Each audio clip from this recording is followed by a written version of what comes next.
Olá a todos que nos assistem. Em nome do Centro Espírita Allan Kardec de Campinas, dou boas-vindas a todos e que a paz do Mestre Jesus esteja conosco. Hoje faremos o estudo do capítulo 26 do Evangelho segundo o Espiritismo, que é intitulado Dai de graça o que de graça recebeste, que se fundamenta na recomendação que nos foi feita por Jesus para não fazermos das coisas santas objeto de comércio nem de especulação. Mas antes de iniciarmos nosso estudo de hoje, convido a todos para uma oração inicial. Elevemos então os nossos pensamentos a Deus e serenemos o nosso coração. E sentindo as boas emanações de amor, de paz, roguemos ao Criador. Deus, agradecemos a oportunidade de estarmos reunidos para o estudo do Evangelho de Jesus e pedimos suas bênçãos e seu amparo, que possamos encontrar nos ensinamentos do Cristo tudo aquilo que necessitamos para o nosso aperfeiçoamento moral, para que possamos ser amanhã pessoas melhores do que podemos ser hoje. Permanece conosco, hoje e sempre. Que assim seja. Diz o Evangelho de Mateus, no capítulo 10, que certa vez Jesus, chamando seus 12 discípulos, deu-lhes o poder sobre os espíritos impuros para expulsarem e para curarem toda a enfermidade e todo o mal. Depois lhes disse: restituí a saúde aos doentes, ressuscitai os mortos, curai os leprosos, expulsai os demônios. Dai gratuitamente o que gratuitamente haveis recebido. E refletindo sobre essa passagem, o que os discípulos haviam recebido de graça? Eles haviam recebido gratuitamente a faculdade de curar os doentes e de expulsar os maus espíritos. E esse dom, que Deus lhes deu, foi dado gratuitamente para o alívio dos sofredores e também como meio de propagação da fé. Ao dizer dai gratuitamente o que gratuitamente haveis recebido, Jesus fazia uma recomendação para que ninguém faça comércio com esses dons e nem dele um meio de ganhar a vida. Os dons da mediunidade, da faculdade de cura, de ouvir ou ver os espíritos desencarnados que habitam o outro lado da vida, deve ser usada apenas em favor do bem ao próximo, sem se receber qualquer vantagem material, em espécie ou em favores. E Jesus orientou e estimulou seus discípulos à prática da mediunidade, enfatizando que a exercitassem e a usassem para fazer o bem. Quando Jesus disse curai os enfermos, limpai os leprosos, não sendo os apóstolos de Jesus médicos, eles não tinham conhecimento para tratar as doenças. Eles deveriam tratar essas doenças através da mediunidade. Então, quando em contato com o plano espiritual, os espíritos superiores poderiam atuar através deles, ajudando na cura das doenças. Jesus também falou: expulsai os demônios. Sabemos que demônios não existem, mas era a linguagem da época para designar os maus espíritos, aqueles que perturbavam, de certa forma, as pessoas encarnadas que adoeciam muitas vezes, vítimas de desajustes mentais causados por essas perturbações constantes. Os apóstolos então conversavam com esses espíritos perturbadores e os afastavam, levando alívio e cura para os doentes. Por sua vez, os espíritos perturbadores eram também assistidos no plano espiritual, para que seguissem novos caminhos e se melhorarem. Jesus também disse: ressuscitai os mortos. Será que Jesus pediu aos discípulos para fazer corpos mortos retornarem à vida? Isso seria agir contra as leis de Deus, pois sabemos que uma vez que o corpo físico e material morre, ele entra em decomposição, não podendo ser reanimado. O termo ressuscitar significa trazer de volta. Jesus estava pedindo aos apóstolos que trouxessem de volta aqueles que desencarnaram, ou seja, que dessem voz aos espíritos do outro lado da vida, através das comunicações mediúnicas, para que esses espíritos pudessem dar seu testemunho e comprovar a imortalidade da alma, pois no plano espiritual eles ainda viviam. Nem Jesus e nem seus discípulos fizeram reviver na carne corpos mortos.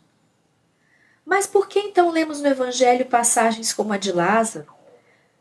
Quando Jesus foi avisado da doença de Lázaro, o mestre respondeu: essa enfermidade não é para a morte. Jesus sabia o que Lázaro tinha. Naquela época, a doença chamada letargia não era conhecida. Na letargia, o corpo ficava rígido e imóvel. As funções vitais se reduziam ao mínimo, como se o corpo tivesse estado em estado de hibernação. E o doente parecia efetivamente morto. E acontecia naqueles tempos de pessoas serem enterradas ainda vivas, porque as julgavam mortas. Então Jesus, que era conhecedor do que Lázaro tinha, não teve pressa. Demorou-se um pouco mais no lugar, porque tinha que concluir seus afazeres, e depois então disse aos discípulos: vamos, que Lázaro dorme, e eu vou despertá-lo. Jesus era portador de grande magnetismo e de enorme autoridade moral. E seu poder era tão grande que, enviando essas emanações revitalizantes a Lázaro, foi capaz de tirá-lo do estado de letargia. E Lázaro se levantou. Jesus, portanto, não ressuscitou os mortos. Ele curou corpos. Dai de graça o que de graça recebeste. A mediunidade, o dom da cura, são faculdades do espírito, assim como a nossa inteligência. Portanto, todos a possuem, em maior ou menor grau. Alguns têm intuições, outros têm sonhos inspiradores, outros conseguem ver ou ouvir o que se passa no plano espiritual. Todos nós temos essa faculdade, pois é com ela que nos relacionamos com o plano espiritual. E, portanto, enquanto um dom do espírito, deve ser usada sob a luz dos princípios cristãos. O trabalho que fazemos, a nossa profissão aqui na vida terrena, se destina à nossa sobrevivência corpórea, ao atendimento de nossas necessidades materiais. Todos estamos livres para trabalhar, ganhar o nosso pão de cada dia, de forma a prover o nosso sustento. Já o trabalho com a mediunidade é uma situação muito diferente. Se houver cobrança pelo auxílio fraterno, pelo passe que nos auxilia em nosso restabelecimento, em nosso reequilíbrio físico e espiritual, aqueles que não têm com que pagar poderão ter dificultado ou mesmo impedido seu acesso ao esclarecimento, ao conforto, à ajuda espiritual. Dos mais de 400 livros que Chico Xavier psicografou, não recebeu por eles nenhum centavo. E a grande maioria dos médiuns sérios trabalha gratuitamente, até porque sabe que nada do que produziram é deles. No caso de Chico Xavier, tudo o que ele escreveu foi ditado pelos espíritos. Se recebesse por isso, o médium estaria recebendo pagamento pelo trabalho feito pelos espíritos, sendo que o médium é apenas um intermediário. São os espíritos que falam, que escrevem, que ensinam, que produzem fenômenos. Como vender e negociar aquilo que não é nosso? Como vender algo que não se originou de nossas próprias ideias, pesquisas ou qualquer outra espécie de trabalho ou esforço pessoal? Os espíritos, quando bons e elevados, não se prestam ao comércio mediúnico e acabam por se afastar do médium. É quando então se aproximam espíritos levianos, ignorantes, malévolos, enganadores, que se fazem passar por espíritos elevados. E mesmo esses espíritos pouco evoluídos não gostam de ser explorados pelos médiuns e nem sempre querem atuar, porque explorar a mediunidade é, portanto, dispor de uma coisa de que realmente não se é dono. O médium que vem de seu trabalho mediúnico expõe-se à influência de espíritos inferiores, dos quais se fez comparsa e cúmplice. E com isso compromete em muito a sua situação espiritual, na vida presente e nas vidas futuras. A mediunidade séria nunca pode constituir uma profissão. Isso a desacredita moralmente e a faz similar aos ledores de sorte.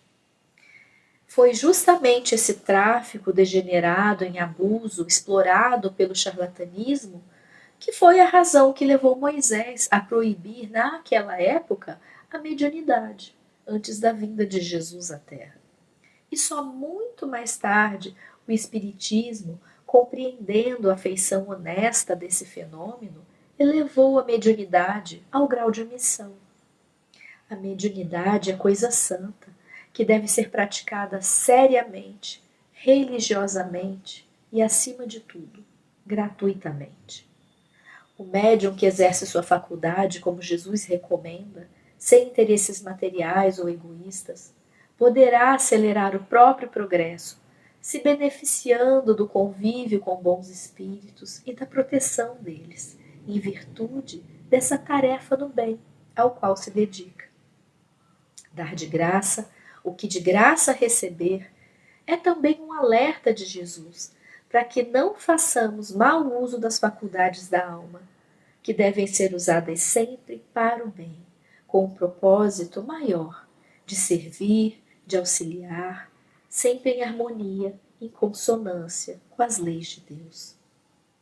E Jesus continua sua advertência aos discípulos, dizendo diante de todo o povo que escutava: precavei-vos dos escribas que se exibem a passear com longas túnicas, que gostam de ser saudados nas praças públicas e de ocupar os primeiros assentos nas sinagogas e os primeiros lugares nos festins, e que, a pretexto de extensas preces, devoram as casas das viúvas. Essas pessoas receberão condenação mais rigorosa. Essa passagem a gente encontra nos evangelhos de Lucas, de Marcos e de Mateus. Porque na época de Jesus era comum os sacerdotes cobrarem pela prece redentora que perdoava os pecados.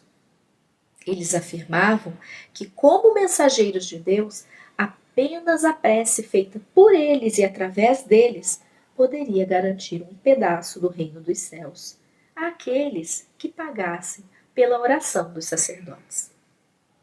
E o valor da prece era medido pela quantidade de palavras proferidas. Quanto mais dinheiro se dava, maior e mais longa seria a prece e a garantia do melhor pedaço, o reino dos céus.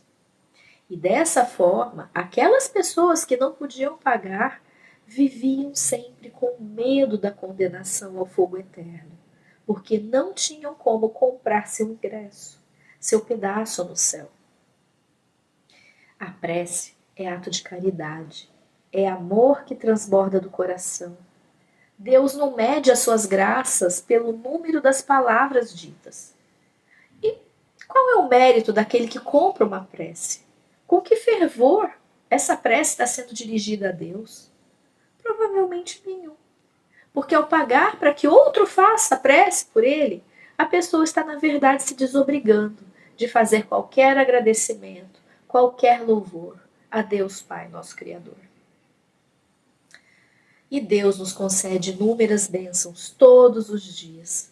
E Deus não vende os benefícios que nos concede.